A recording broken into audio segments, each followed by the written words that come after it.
It's 12:24 on the 30th of August, and I'm uploading as usual from the southwest of Ireland with the same message as usual by the circumstances I'm confronted with. It's ad nauseum. It's just so tedious. There are some people in this situation that are having it difficult for them to understand what is acceptable and what isn't acceptable. What is acceptable is being brought into disrepute, standards are being disrespected, and people in this community that are embarrassing themselves with instantaneous efforts of neurosis being present in crimes against family and faith have just mortified and just embarrassed this entire situation. So I'm getting a little bit, how would I say, it's so difficult, like when authorities that have already been brought down to their knees have experienced like the crimes that have been supported. Authoritarians have been damaged in this community due to the frauds and the culprits of wrongdoing that have been offending my name since 2006, and they're still evading their debts, and they're still causing my good name and my royal titles offence. So I suppose for the past 7 years, I've been trying to locate my son, and my son is still a missing person. I'm a mother, and there are people walking into my home, and they aren't after receiving an invitation to be walking into my home. My home is in Ardfert, Tubertill. I have a second property in Kilflyn, and my church records with the Roman Catholic Church are all being offended. Now, as I've mentioned, I hold a few royal titles, and it's quite serious when the law is being offended. It's very dangerous when royal protocol is being offended, but it's even more serious when my humanitarian contributions are being offended and they are being subjected to fraud. I have, as I've always reiterated, with my hand on my heart and with a clean conscience, declared publicly that COVID-19 legislation and Brexit negotiations have originated from my humanitarian contributions, and that has been of huge crime prevention. We're well aware that there are people in society that weren't in their right mind. They weren't thinking properly, they weren't behaving properly, and they were causing a lot of toxicity and contamination. So my humanitarianism has addressed all of that. So it's really rude and unsafe for any individuals that don't have ownership of my farms. I'm aware that there are outsiders that don't actually have their birth origins in this country. I'm aware that they are in my proximity and they are walking on my farms and they are discussing my farms, and they have caused a lot of problems, and that's not rewarded. So those people that are disrespecting church records would be really well advised to remind themselves that my farms are not up for negotiation by people that owe me money. Those people that are still causing crimes against abundance, prosperity, and wealth need to be very careful that my family from my marital land are also of my ancestors with 3 centuries. So that's a lot of history. So the people that are causing insult and injury to our family, to my baby boy, nearly 8, missing person, that's not safe. Those people that are causing insult to our family name and our heritage, I can't advise people enough not to discuss what doesn't belong to them. It's really unsafe, and it's a criminal offence, and it's punishable by law.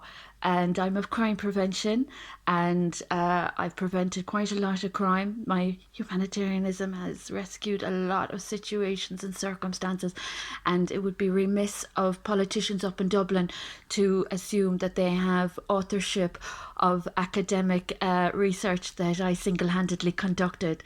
So anyone taking any ownership of COVID-19 and Brexit, I'm not supporting people that are frauding academic research that I'm personally responsible for, and people that have been exploiting for my spiritual purpose, I can't say that's going to be rewarded either. So when people come to their senses and stop being so neurotic about property that they don't own in Ardfert and Kilflynn that I own, when everybody knows what they don't own and what they do own, that's just going to help things a little bit better. Those people that have offended my Islamic background, oh dear God, we have an issue with people stealing from our heritage, our patronage, our family. So my royal titles that have been disrespected by criminals. It's not treason, it's crime. Those people that don't know how to behave properly might learn a few basic courtesies and have a little bit of common sense without embarrassing their own family with their neurosis about property they just don't have an invitation onto. If the authorities wouldn't mind, my son is a missing person. I'd like him located, and any further debt evasion and I dread to think what could happen with regard to our morals and our values and beliefs.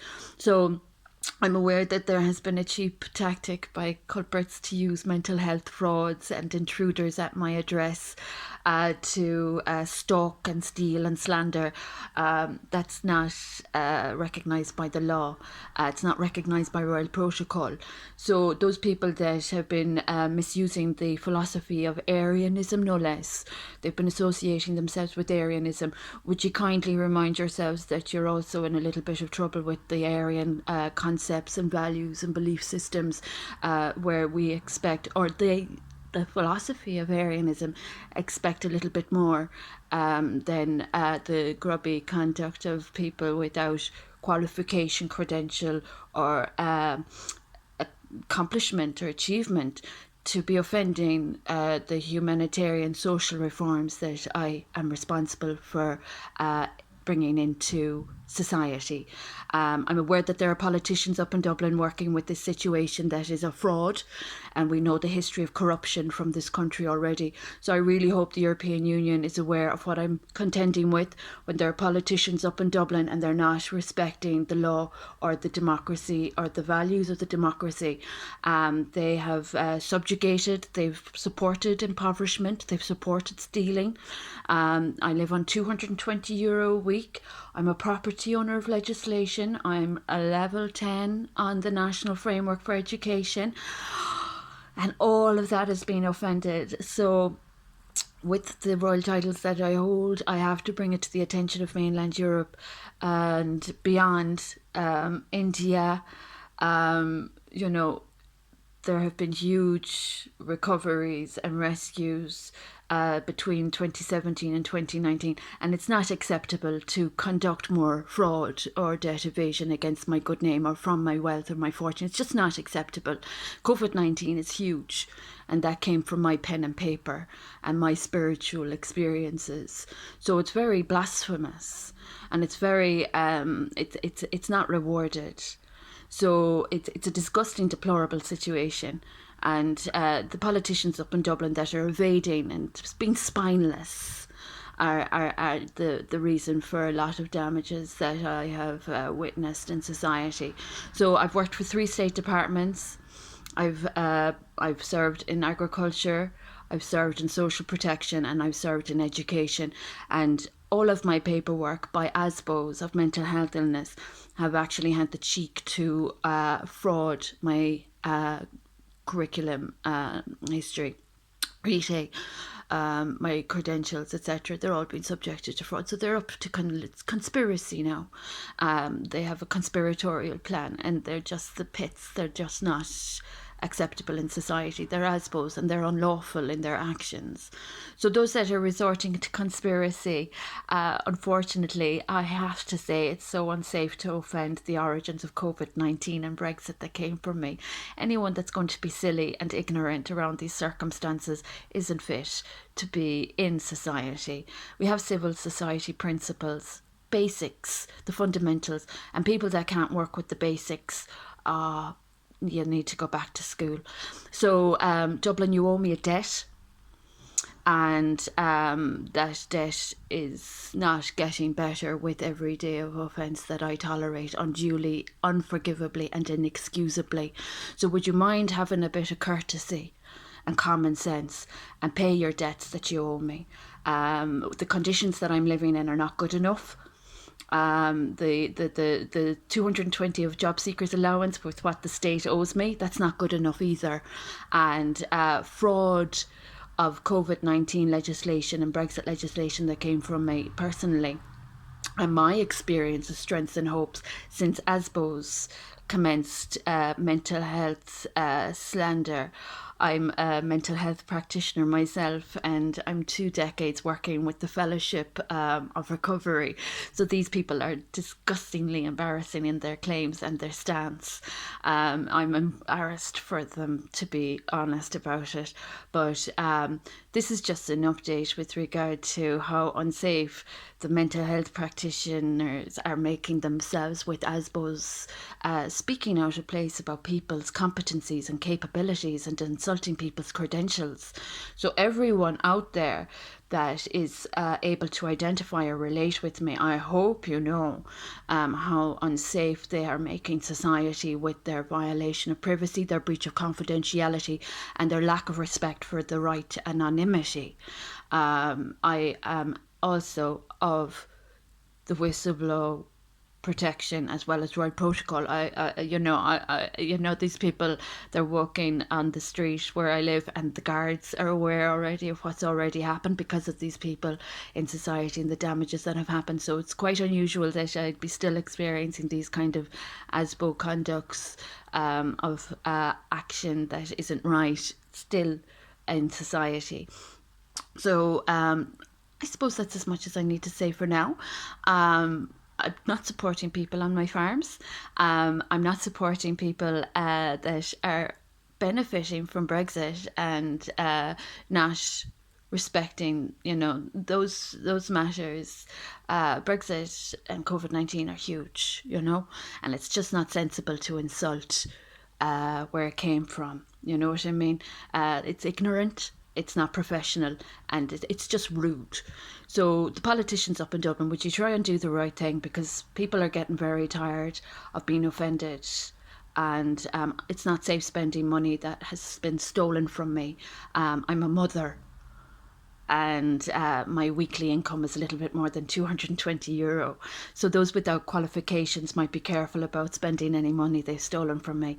I think there's a little bit of a faith issue as well. Seems they've been blasphemous. So I hope everyone's on the right side of the law, and I hope everyone understands how dangerous it is walking into people's property and homes without invite or without any right. And anyone that's offending my church records with the Catholic Church, my marital status is not subject to change. So please try and understand the real, the basics, These people are not above the law. They're not supported by the law. They don't have the faith behind them either. So the fact of the matter remains, people are being put at risk by ASBOs that aren't thinking properly, and that offends COVID-19 protocol. So the sooner everyone gets on the right side, maybe things might work out right. So Interpol, the European Union, the European Parliament, United Nations, the whole lot of you out in mainland Europe, I really hope you hear my message, and I hope you can do what you can for my little boy in particular. He's 8 in October. He's a missing person. He's not lawfully from my care, and what I'm tolerating is just deplorable. And I'm a professional property owner of about 4 or 5 royal titles. So I've contributed to humanity. I'm a humanitarian, and I think it would be doing everyone in the role of humanity and humanitarianism a big favour to give a big thumbs up to the law and support of what is right, and people's futures might be a little bit brighter. So that's my update for now. It's a sad sign of the times in County Kerry.